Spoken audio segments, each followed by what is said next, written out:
So this morning we're going to pick up in Isaiah chapter 47, and this chapter goes right along with the previous chapters we've been going through. We've been talking about this man Cyrus that's going to come on the scene, and he's going to be the one that helps the people go back to Jerusalem. They can rebuild their city. They can rebuild the temple. And here we have a good glimpse of really what took place with Babylon here in chapter 47. And we can see that, Babylon got the big head.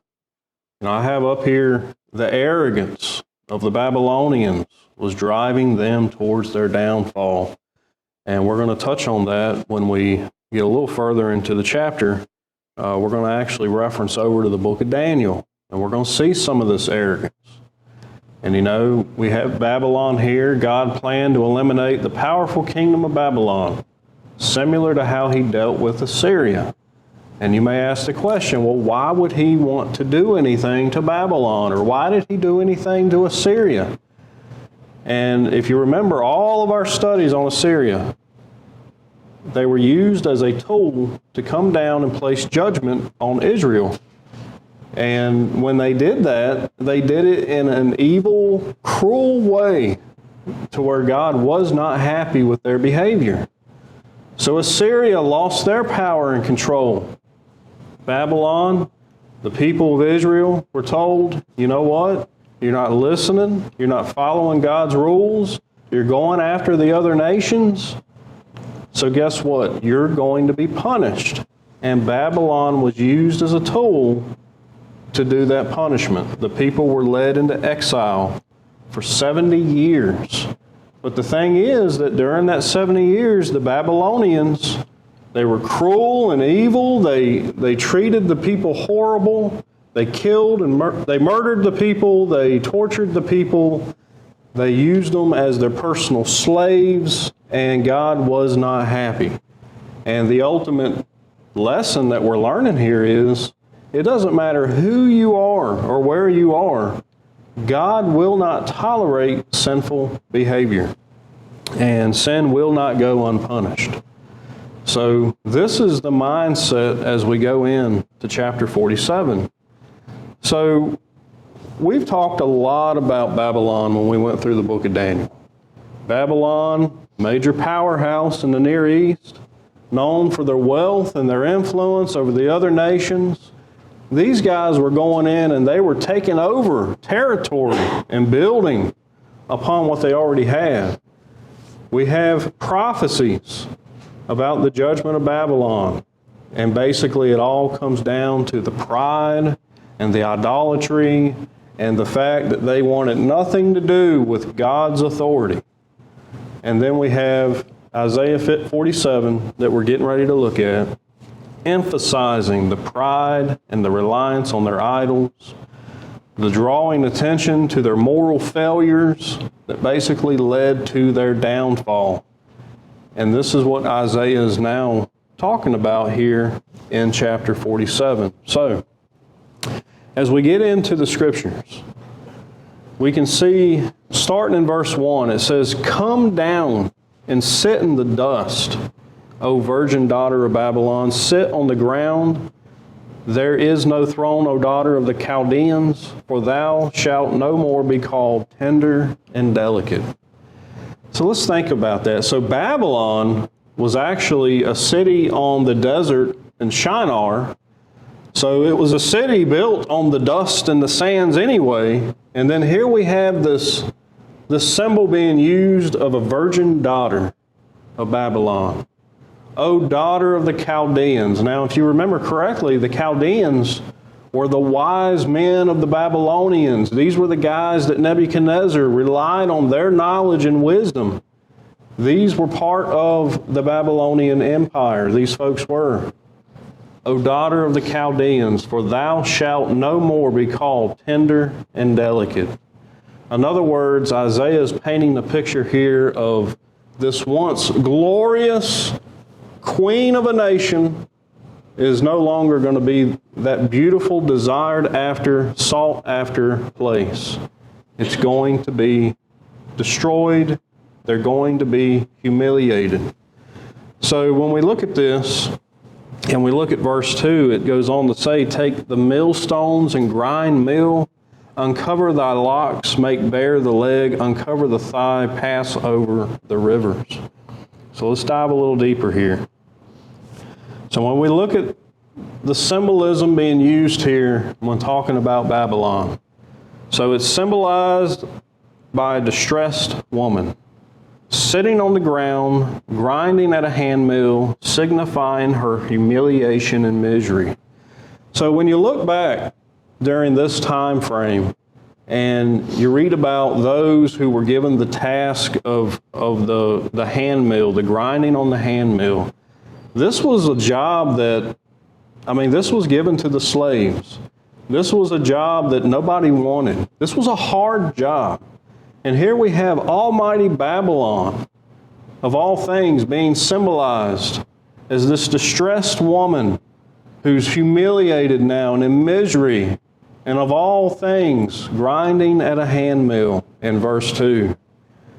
And Babylon is also referenced in comparison to, O virgin daughter of Babylon.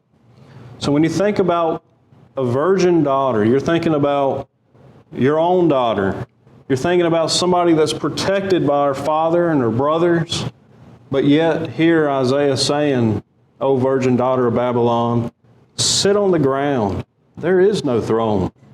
Thou shalt no more be called tender. There is nothing desirable about you anymore.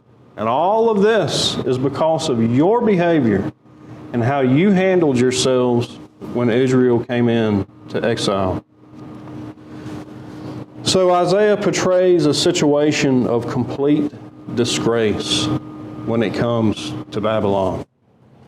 So when we look at this and we look at verse 2 says, take the millstones, grind meal, uncover thy locks, make bare the leg, uncover thy thigh, pass over the rivers. So let's think about Isaiah's prophecy here going against Babylon. And he says you're going to pass over the rivers.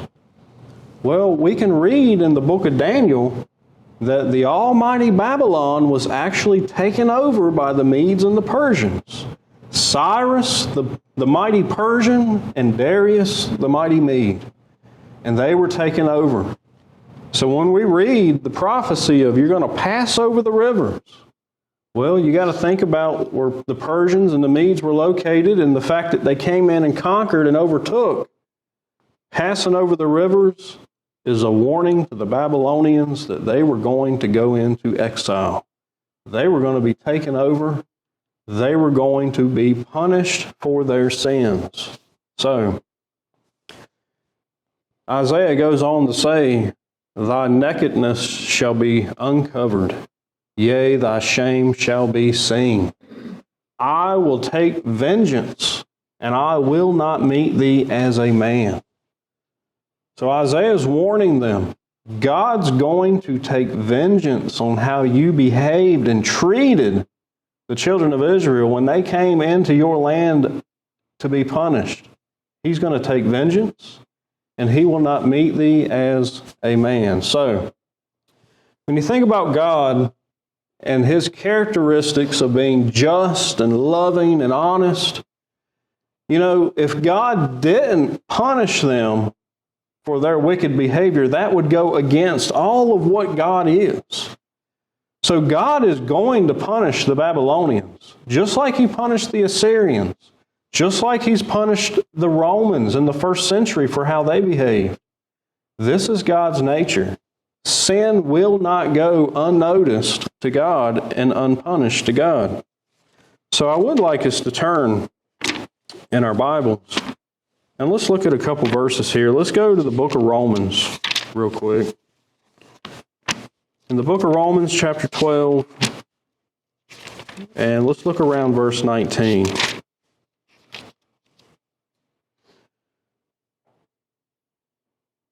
So in Romans 12:19 it says, dearly beloved, avenge not yourselves, but rather give place unto wrath, for it is written, vengeance is mine, I will repay, saith the Lord.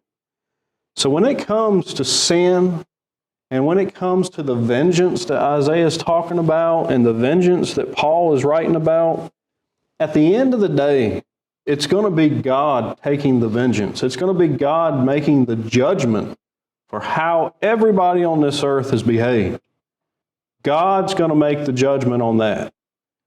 The Babylonians, they behaved wicked, they were cruel, and now God is saying, Isaiah, you tell the people that this is not acceptable, and here's what they're now going to face. And that's why Isaiah is already talking about Cyrus coming on the scene, giving some hope to the people as they face this exile with the Babylonians. So God's the judge. He's not going to ignore sin. And matter of fact, if we go to the book of Hebrews, in Hebrews chapter 10,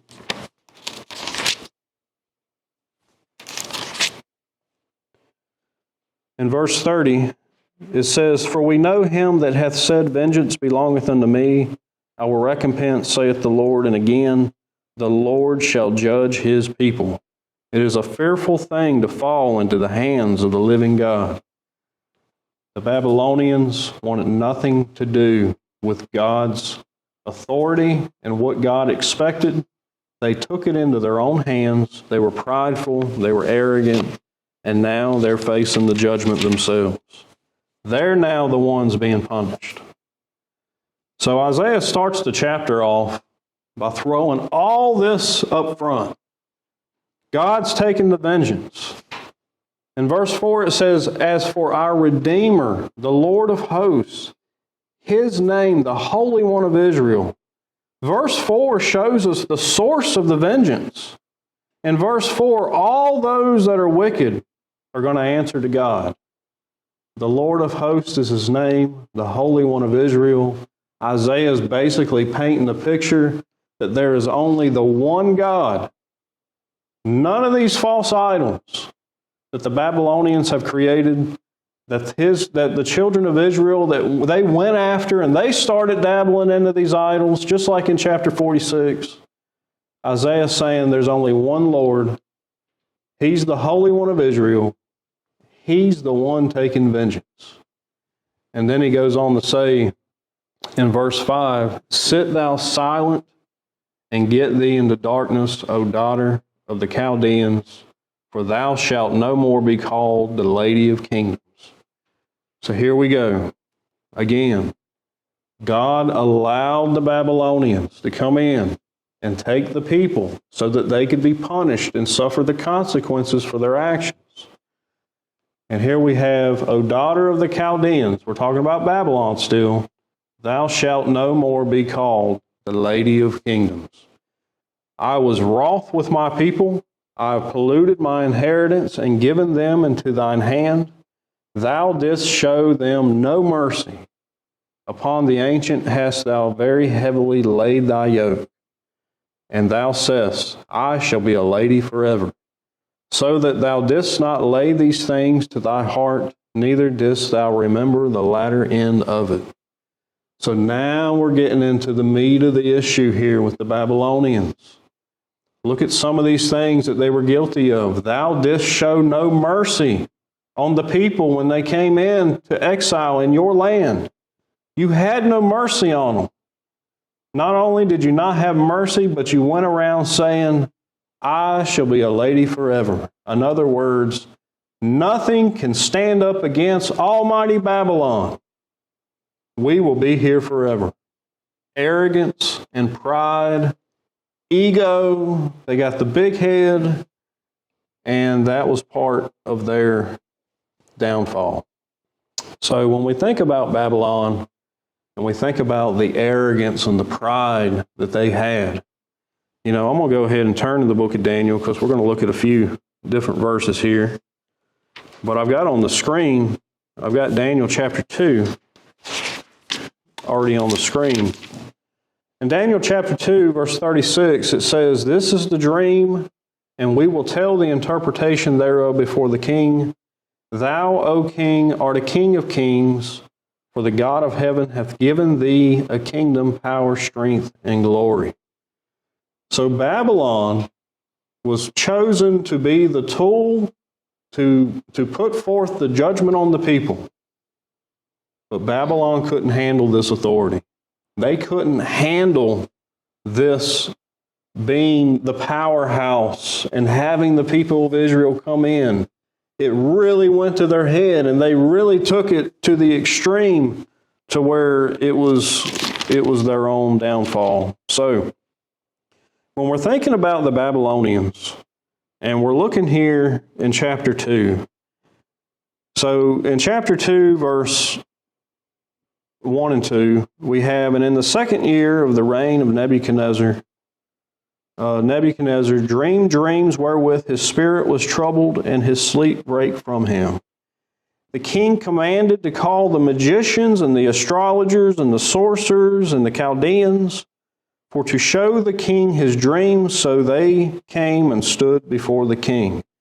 So what we have here is a snapshot to the setup of the Babylonians.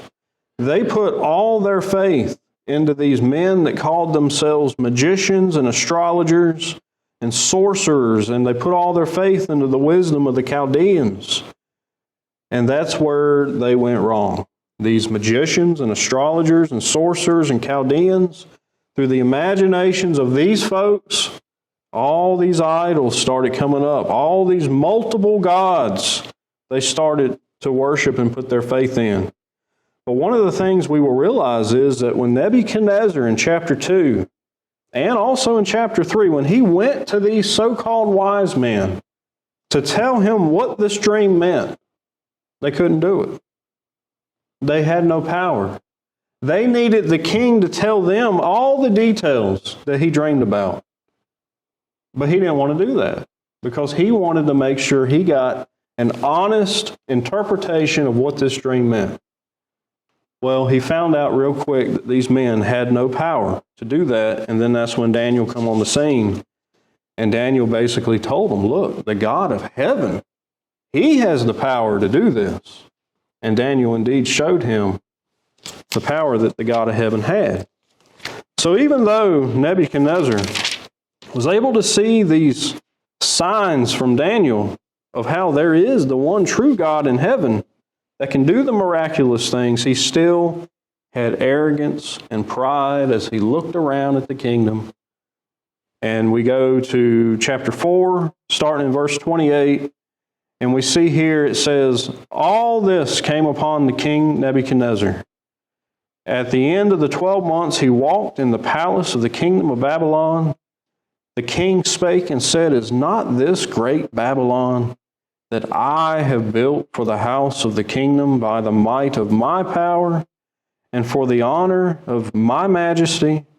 While the word was in the king's mouth, there fell a voice from heaven saying, O King Nebuchadnezzar, to thee it is spoken, the kingdom is departed from thee. They shall drive thee from the men. Thy dwelling shall be with the beasts of the field. They shall make thee to eat grass as oxen. 7 times shall pass over thee until thou know that the Most High ruleth in the kingdom of man and giveth it to whomsoever he will. The same hour was the thing fulfilled upon Nebuchadnezzar, and he was driven from men, did eat grass as oxen. His body was wet with the dew of heaven till his hairs were grown like eagle's feathers and his nails like bird's claws. So, when you look at verse 30 here, and you can see the arrogance and the pride, and we know that in Daniel chapter 2, verse 37, it says, Thou, O king, art a king of kings, for the God of heaven hath given thee a kingdom, power, strength, and glory. And then Daniel showed him some signs of the power of the God of heaven, but King Nebuchadnezzar still looked around at everything and said, Is not this great Babylon that I have built for the house of the kingdom by the might of my power and for the honor of my majesty? This is the pride that not only the king had, but it spread down to the people. The Babylonians had the same pride. So their real problem was arrogance in thinking that they did not need God and that they were going to stand forever. As a matter of fact, one of those dreams that Nebuchadnezzar had showed him that all these earthly kingdoms before him and after him, all of them came to an end, but there was going to be one kingdom that was going to stand forever, and it was not going to be a kingdom created by man. It was going to be a kingdom that God was involved in. It was going to be a kingdom that his son was going to come and be king over. That kingdom was going to stand forever. So, Isaiah goes on to talk about Babylon's downfall. In verse 8, it says, "Therefore hear now this, thou that art given to pleasures, that dwellest carelessly, sayest in thy heart, I am, and none else beside me.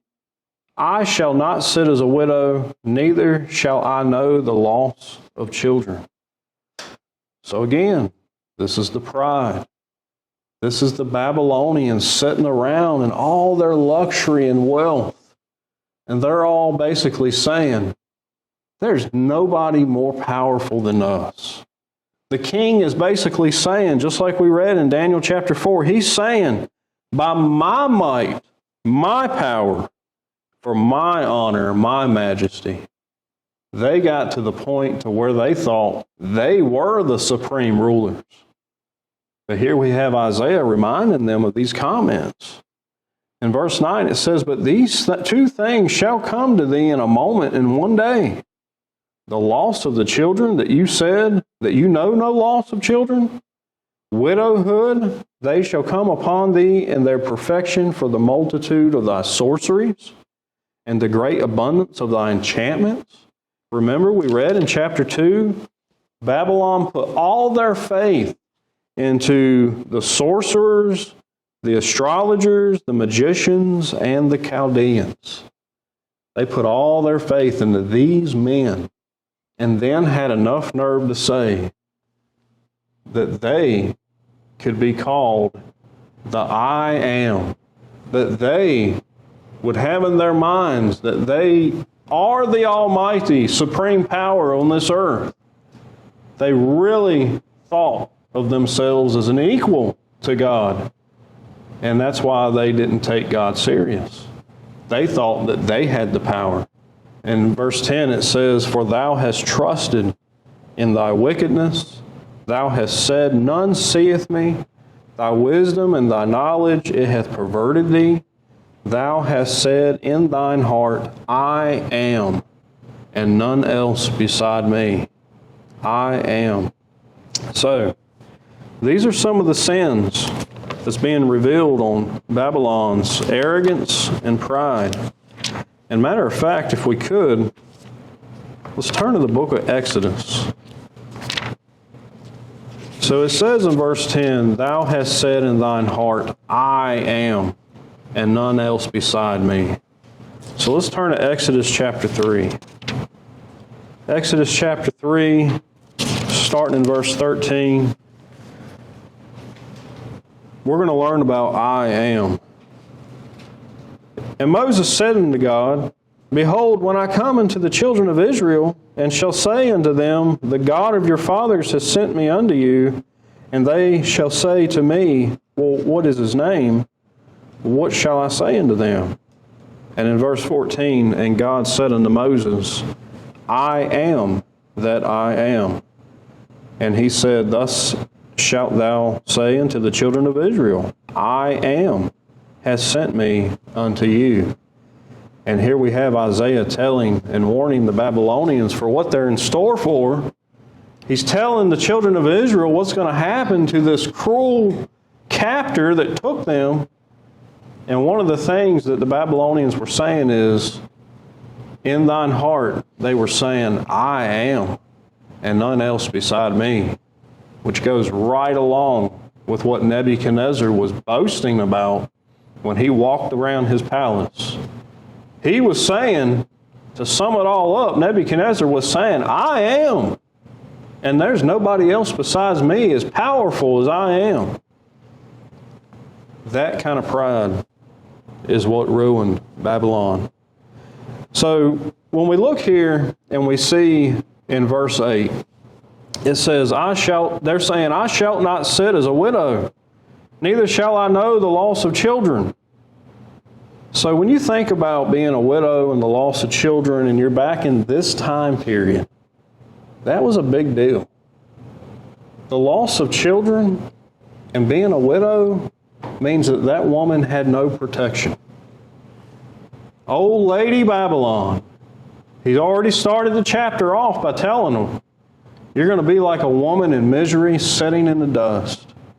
You went around boasting that you're not going to ever sit as a widow, and you're not going to lose your children. But in verse 9 it says, but these two things shall come to thee in a moment and one day. You're going to lose your protection. You're going to lose those that would keep your name going for what you're trying to stand for. The loss of children and widowhood, they shall come upon thee in their perfection for the multitude of all thy sorceries and for thy great abundance and enchantments.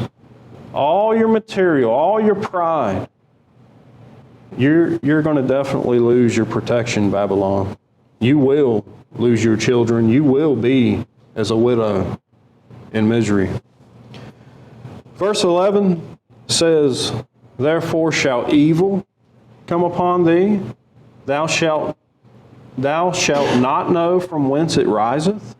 Mischief shall fall upon thee. Thou shalt not be able to put it off. Desolation shall come upon thee suddenly, which thou shalt not know. So basically, when we look at this, God declares disaster, destruction, evil that's going to come upon Babylon, all for their wicked, cruel behavior. They're not going to go unpunished. They will not escape the Lord's vengeance that we just read about. So Isaiah goes on to sum up this chapter, Babylon's doom. He's really laying it on thick for the behavior that the Babylonians did. In verse 12, it says, stand now with thine enchantments, and with the multitude of thy sorceries, wherein thou hast labored from thy youth. If so be thou shalt be able to profit, if so be thou mayest prevail. Thou art wearied in the multitude of thy counsels. Let now the astrologers and stargazers and monthly prognosticators stand up and save thee from these things that shall come upon thee. You know, it's really no different than when Daniel was basically telling Nebuchadnezzar, you know, all these people you're putting your faith in, they can't do these things. They can't interpret your dreams. They're just men reading out of books that they wrote. You need to put your faith in God. And Daniel tried to get that viewpoint across to those that surrounded him. But Nebuchadnezzar still, he was full of pride. And here Isaiah's laying it out. Let them free you from all this burden that's coming your way. But we know at the end of the day they can't. They're just men. Verse 14 says, behold, they shall be as stubble. The fire shall burn them. They shall not deliver themselves from the power of the flame. There shall not be a coal to warm at, nor fire to sit before it. In other words, those who practice these sorts of arts, they were just going to become as stubble, burned, and unable to deliver themselves from the flame. All these supposed special people, they couldn't even save themselves. And this is what Isaiah is trying to get across. He just laid it on thick the last several chapters. Children of Israel, why are you following after these false idols that the Babylonians are into?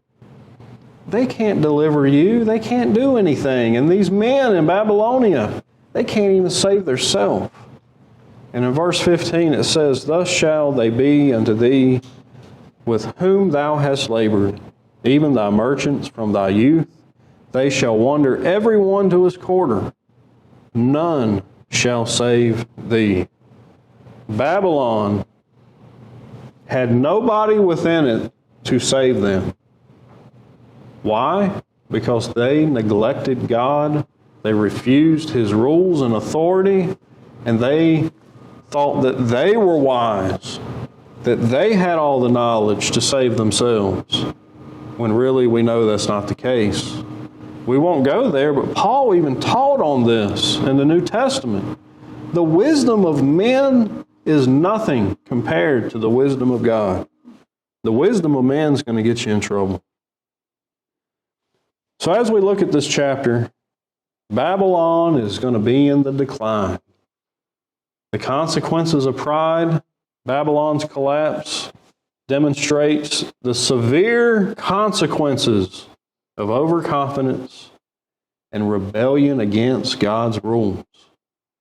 Disobedience to God, seeing Babylon fall should have been a warning for all nations that if you go up against the God of heaven, the God that the children of Israel are following, if you go up against Him, you're going to fall. You're not going to be victorious. Babylon highlights the necessity for humility when it comes to these nations that are following after their own men and their own wisdom and their own idols. Babylon's a prime example as to what happens to a nation that removes God from their lives. They will not stand. They will fall. You know, something interesting here, and I brought it up to Penny the other day, and a lot of people get confused when they look at the book of Revelation, but, you know, Babylon, when you think of Babylon, you know, it stands as a symbol of disobedience and wickedness. It's kind of like Sodom and Gomorrah. You know, Sodom and Gomorrah were so bad that they were used as examples throughout history of don't be like them. You know, if you're as bad as Sodom and Gomorrah, then you are really bad. Babylon is the same way. Babylon is an example throughout ages of what pride and arrogance and disobedience can get you. You know, when you think about people disobeying God, what time is it? 10:38? Yeah. We can look at an example in the book of Genesis. In the book of Genesis, chapter 11.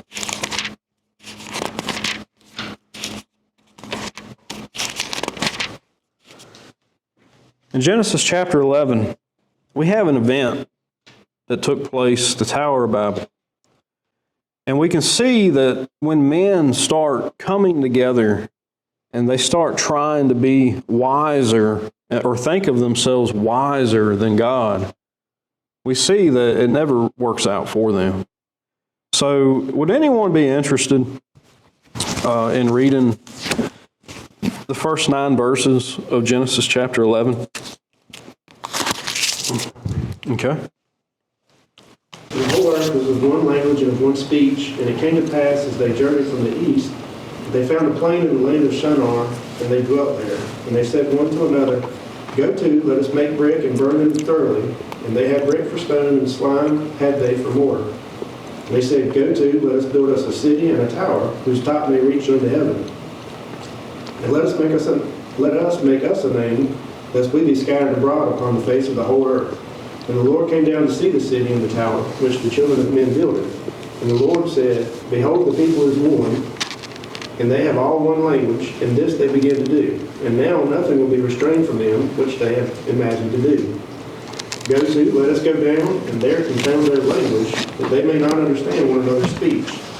So the Lord scattered them abroad from thence upon the face of all the earth, and they left off to build the city. Therefore is the name of it called Babel, because the Lord did there confound the language of all the earth. And from thence did the Lord scatter them abroad upon the face of all the earth. So as we can see, even all the way back in Genesis, men were always wanting to come up with their own wisdom and ways, and they thought they were so smart. But yet we see that they were not as smart as they thought they were. They were actually rebelling against God in a way that disappointed God. Today, when men come up in their imaginations of all these crazy ideas, just like the Babylonians with the idols, it always comes back to bite them.